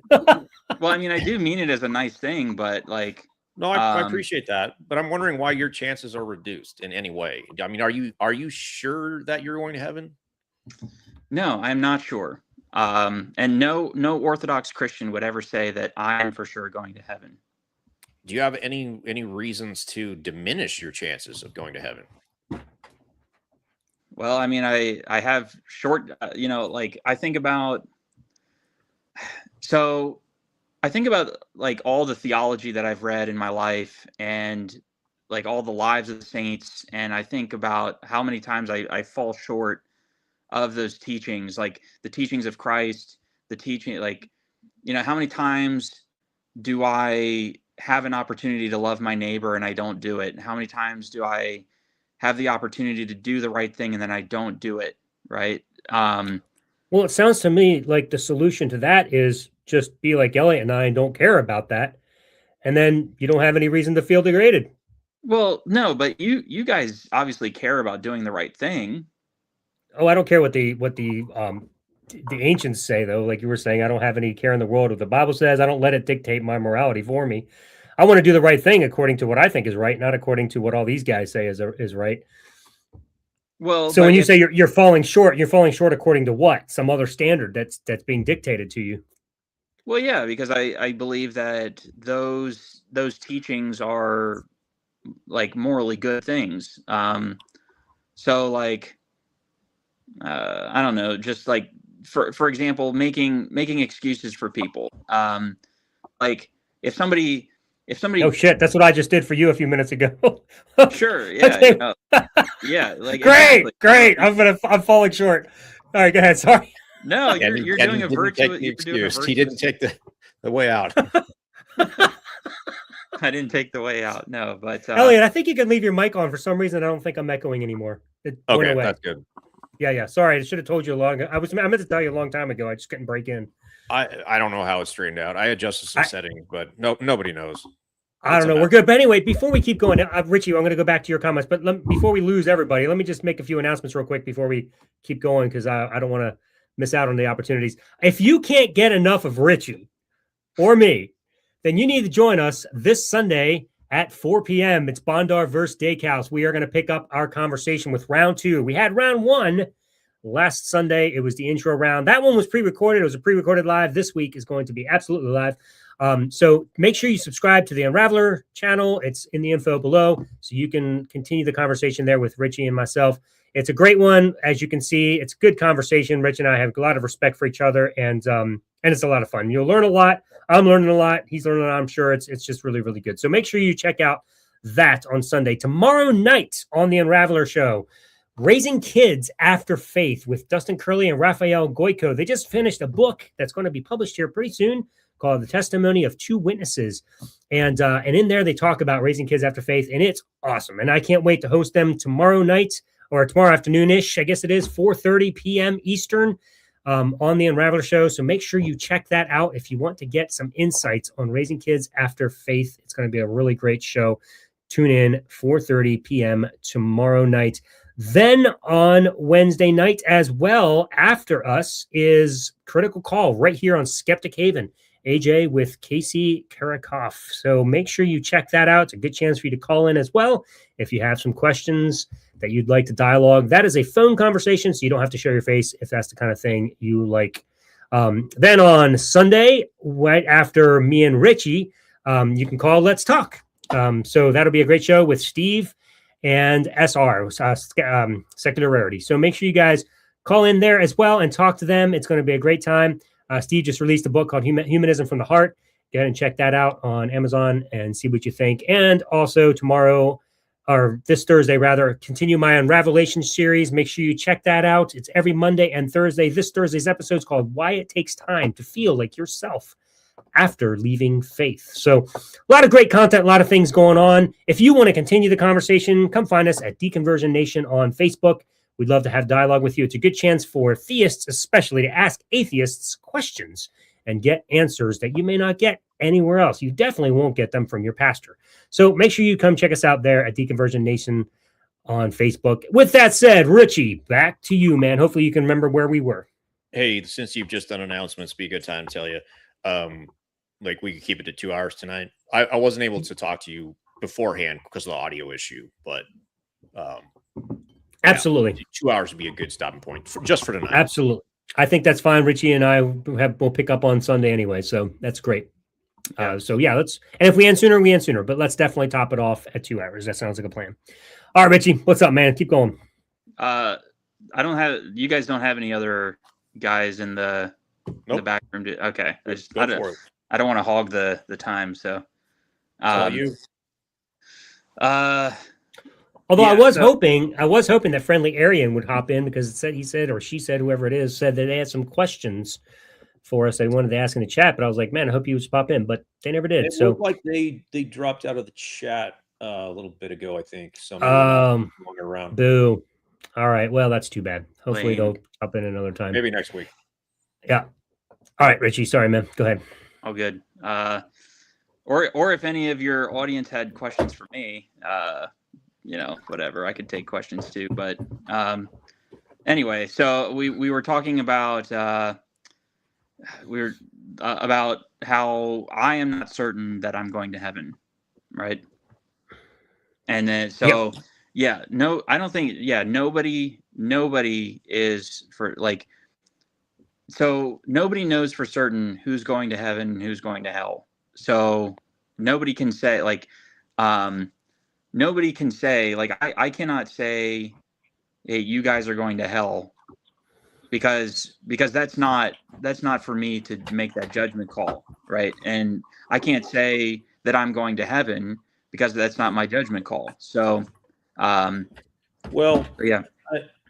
I don't mean to disagree with you right away, but if the Bible is extremely clear, tells you how you get to heaven and what sends you to hell, then if we're to believe that's the truth, wouldn't that give us the yardstick to tell who's going to heaven, who's going to hell? Like if I'm an atheist and I say, I just don't believe the gospel, I don't accept Jesus, what possible way could you say that I would be going to heaven after that?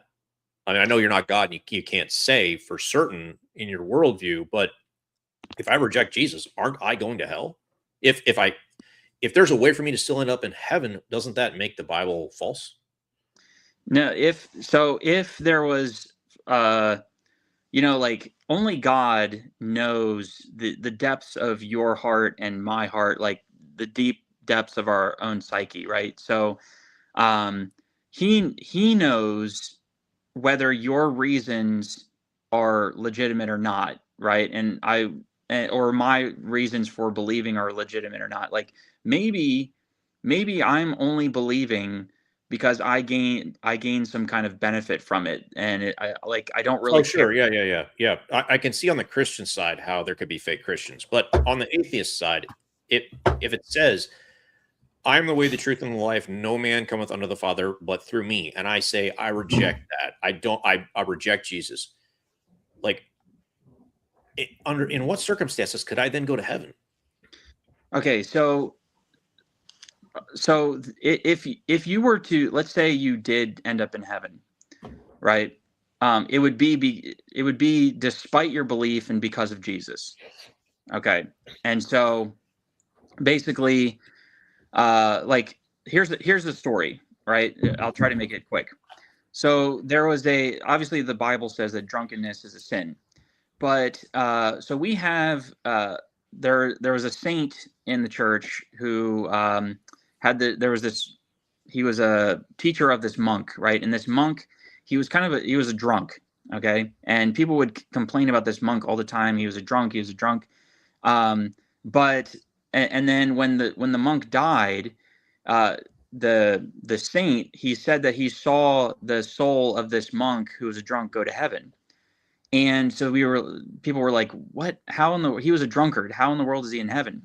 And he said, well, because when he was young, his mother was like an addict, and when he was young, his parent, like, I forget exactly how the story goes, but essentially his life circumstances when he was a kid traumatized him so much that he turned to alcohol, and alcohol for the majority of his life was how he coped with that trauma. And so what his teacher told him was, okay, every year I want you to take, or like every day I want you to take one less drink, right? One less, like just do the best that you can. Take one less. So that was his repentance, so to speak. And so, like, it wasn't all at one time, but it was a process. So even Right. though he died kind of like a drunkard, right, he still had that heart to like kind of want to stop. And so, Right. and so And that was I've heard that story before. okay. Here's the difference slightly here. First of all, the story's not in the Bible. People seem to have maybe made it up to justify some sins. Maybe, I don't know. Well, I'm not sola scriptura, so, but yeah, sure, but still, I mean, people make stuff up, and it makes for a good story. I mean, I could make up a story similar in its moral that would get me to heaven, even though maybe I wouldn't belong in heaven. But my question for you is there any legitimate reason to reject Jesus? I would say, okay, so I know a story where where this woman was sexually abused by this person, by a person who, when he did this to her, he held up a cross. Okay. And so every time he abused her, that was the image that she saw. And so whenever a priest would show her a cross, she would instantly back up. And so if she associates that image with her abuse, then like I would say she'd have a legitimate reason to not believe. You would say that, but maybe God is still going to judge, based on rejection of Christ. I just can't for the life of me, of all the Christians I've known, my own background, like anywhere that I look, reading the Bible, as long as it's within the sphere of Christianity, I cannot find anyone that says, hey, if you reject Christ, you still might make it to heaven. That's remarkable to me. Is that what are you saying? Universalists would say they would. Yeah, sure. Well, the thing is so like I said, Christ, the judgment is based upon what you know. Okay, so like if I like, that's why I say like my judgment will probably be more harsh than most other people, because like I've read a lot of, I mean, not like to brag or anything like that, but I've read a pretty decent amount of theology. And so I have more knowledge than probably the average pew sitter, right? And so therefore my judgment will probably be harsher because I know more. I went to Bible college, so like, so that's kind of what I'm getting at here. Yeah, and so and I'm trying to get a reason out of you for why I might go to heaven, because I'm in the same position that you are with the knowledge base. Like I went to Bible college as well, but how would I get to heaven when not only did I have the knowledge, but I also had a very powerful personal experience with Jesus changing my life? Yet today I still reject him. Like, am I not doubly condemned? I mean, I just don't see a path for me within Christianity to get to heaven. That's why I find that remarkable for you to say I might go to heaven. Well, because I think you're I mean, I'm working against Jesus. What was that? I'm working against Jesus right now on purpose. Which is funny because earlier you said you guys said you don't have an axe to grind. So, but oh no, I have an axe to grind. I don't remember saying that, but if I did, I thought I heard Alan say something like that. Like you're not trying to. I don't know. Anyway, I don't remember saying that. You didn't use the exact words "axe to grind," but you basically said like, "Oh, I'm not here to convert anybody, or I'm not here to like." I think what Elliot was saying is we don't go into churches or go knocking on doors and telling people, you guys come to us. We're just here doing our thing. Yeah, we don't pursue it. We just put up our flag. If someone comes to us, that's a totally different thing. But no, I definitely have an axe to grind. Okay. Like I resent Christianity as a whole. I resent the Bible, and I have a huge problem with most Christians. Okay, yeah. So, I mean, like I said, I'm not the judge. I can't say for sure what your eternal destiny is, what mine is. I know you want like a straightforward answer, but I can't give you one. It's so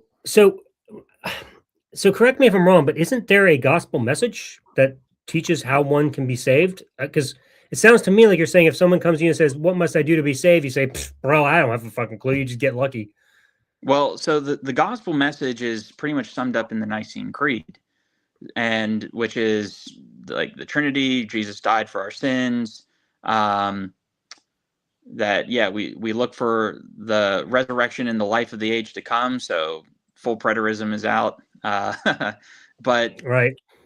But so yeah, I would basically the Christian gospel is summed up in the Nicene Creed. But that doesn't matter though, because like if you don't know the Nicene Creed, you're saying you still have a chance of getting to heaven. Possibly. Well, I guess that. So I guess my question is, what's the usefulness of the gospel? What's the point of it? Why doesn't we just close our books and Bibles and just throw them away and just live our damn lives? Because at the end of the day, it's just up to God anyway. Well, so I mean, it's kind of like, I mean, I would say that you're kind of in the same boat, like in the sense of like, in the ultimate sense of like, let's say I adopt your, I know you say you don't have a worldview, but let's say I adopt the position that there is nothing outside of this physical world, right? There's nothing guiding this world. There's nothing, there's no ultimate meaning to it.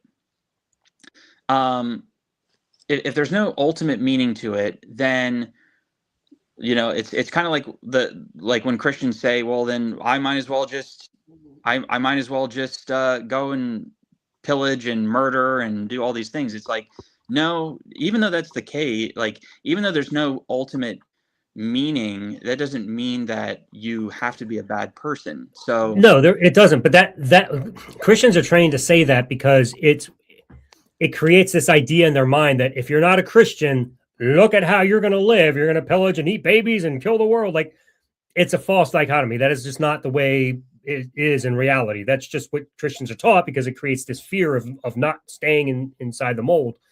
But that's not the way we live. I mean, Elliot and I we don't walk around doing any of that shit at all.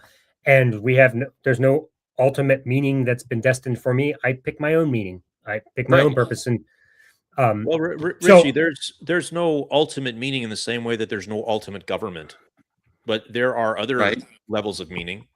Like, sure, I mean, just because I don't think that there's a God doesn't mean that I'm not going to be subservient to like my city, county, or state.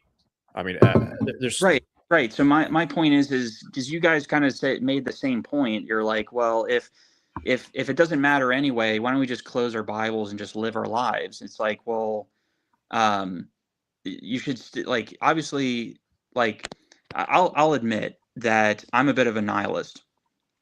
So whether something is whether everything is preordained by God or not, like, I don't think it really matters. I think what does matter is the good that you do in this life. And I think that the gospel is a guide in how to do that. And I don't think that I think that maybe some of the versions that you guys have been exposed to, like the hellfire preacher, like the fundamentalist type, it's a different way of thinking, right? When you come to, like, orthodoxy's helped me to view this in a different way.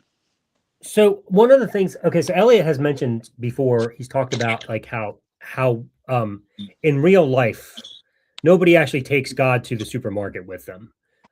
God is he's not really a reality in life in any other sphere except when it comes to pretty much church. You don't sit down when you drive and like God's not literally taking the steering wheel. He's utterly useless in pretty much any area of life except when it comes to theology. So my point was, even as Christians, you literally live your lives as though there is no God, except when it comes to one very important thing: the gospel. How do you get to heaven? How do you live forever? Like, that's the key element. How do you avoid, the penalty of your sin? Like, without that, what other use does the religion have for our lives? If you can't present, here is a definitive way you get to heaven. This is the gospel message. And if you don't believe this, you don't go. If you do believe this, you do go. Without that, I see no usefulness for the religion at all. That's what I mean when I say you might as well close the books and just live your life, because that's what you're doing anyway. You're just adding this layer that is utterly useless as well, because there's no guarantee it does anything anyhow. Well, let me be clear that, well, first of all, I will say that I do take Jesus with me to the supermarket, but not in a obviously physical way, but I will get to that in a second. But I would say that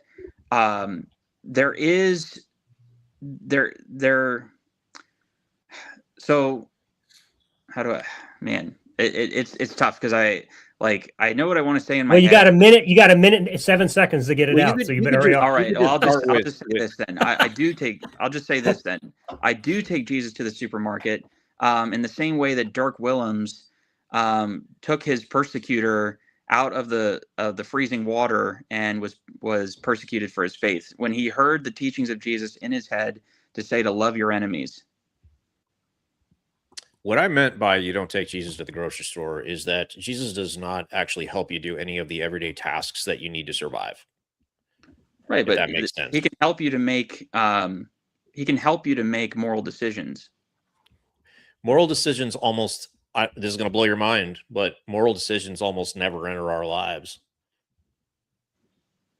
It's extremely rare and infrequent. If I just live my life like I do now, like, I'm very rarely going to have to make a moral or ethical decision.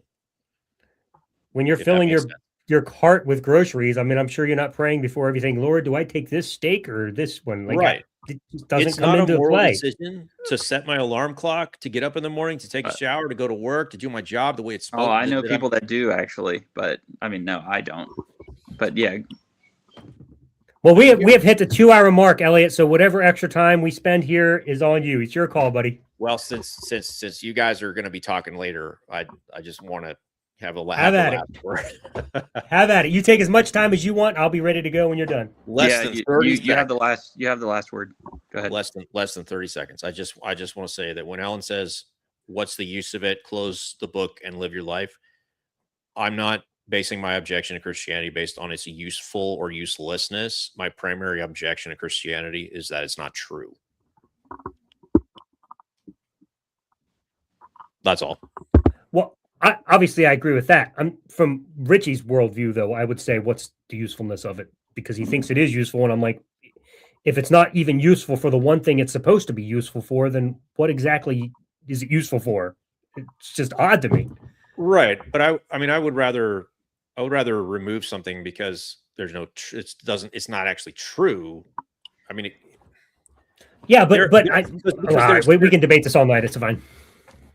There's fables and stories from our past and parables that are useful, but it doesn't make them true. Agreed, but I think by and large, the reason faith works is because it embraces something they believe is useful. If there isn't something valuable in it, then they would actually have no reason to continue believing it. So it's the facade of usefulness that keeps the faith empowered, and fear keeps them believing that that thing is useful. So that's all my point was, is if, in my opinion, if you can get a Christian to realize, yeah, why the hell do I need this? What's the usefulness of it? I don't even understand the point of it. I think the next step then is to help them see, okay, now that you don't see a use to it, now we can talk about whether it's real or not, because you're not holding on to something anymore. That was the only point I was making. Right. It's as useful as any ancient literature would be useful in its context.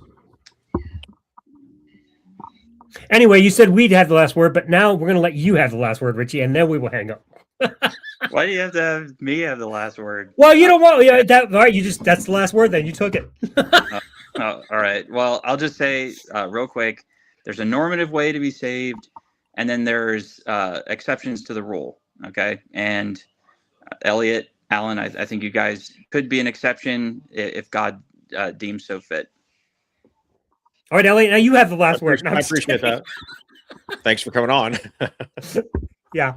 But hey, come see us on Sunday. I can't wait to talk to you. Richie and I have a great time talking. As you guys can see, the dialogue is always delightful with Richie. You can actually have a conversation. I think it's freaking awesome. So we will do that.